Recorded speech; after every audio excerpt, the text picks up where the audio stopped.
Bonjour à tous. Comment marcher avec Dieu? Voilà une question intéressante qui rejoint un peu la réflexion que nous avons eue hier, même si ça n'est pas une suite au sens strict du terme. Le livre des Proverbes au chapitre 3 nous donne quelques conseils que je vous invite à voir aujourd'hui et demain. Chapitre 3, verset 5. Confie-toi en l'Éternel de tout ton cœur et ne t'appuie pas sur ton intelligence. Voilà la première partie de ce conseil. Confie-toi en l'Éternel de tout ton cœur.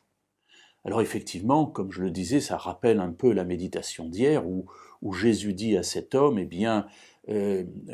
tu aimeras le Seigneur ton Dieu de tout ton cœur, de toute ton âme et de toute ta force. Se confier en Dieu de tout notre cœur, c'est-à-dire dans tous les aspects de notre vie, mettre notre confiance en Dieu, en sachant que lui connaît toutes choses, qu'il supervise en quelque sorte toutes choses et qu'il pourvoira à tous nos besoins. Ne t'appuie pas sur ton intelligence. Pourtant, c'est Dieu qui nous a donné notre intelligence. Ce que l'auteur du livre des Proverbes veut dire ici, c'est que nous n'avons pas à nous appuyer sur notre intelligence parce que notre intelligence est faillible. Même si elle est inspirée par Dieu, je l'espère le plus souvent possible, parfois elle ne l'est pas. Le seul sur lequel nous pouvons nous appuyer, c'est Dieu, c'est celui qui est l'Éternel, celui qui nous a créés, celui qui nous a sauvés, en nous appuyant sur lui. Alors comment le faire, mes amis? En lisant la Bible, en écoutant les conseils que les gens nous donnent, en priant, en demandant à Dieu d'éclairer notre intelligence, d'éclairer notre conscience.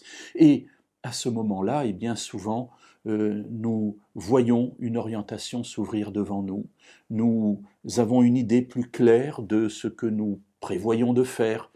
Alors, engageons-nous dans ces voies et nous verrons bien où cela nous mènera.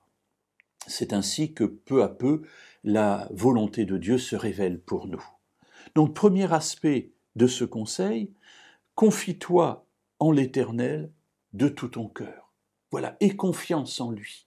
Mets toute ta vie entre ses mains. Et c'est ainsi que se termine la première partie de ce conseil. Nous verrons demain le verset 6 pour voir la suite de ce qui nous est dit.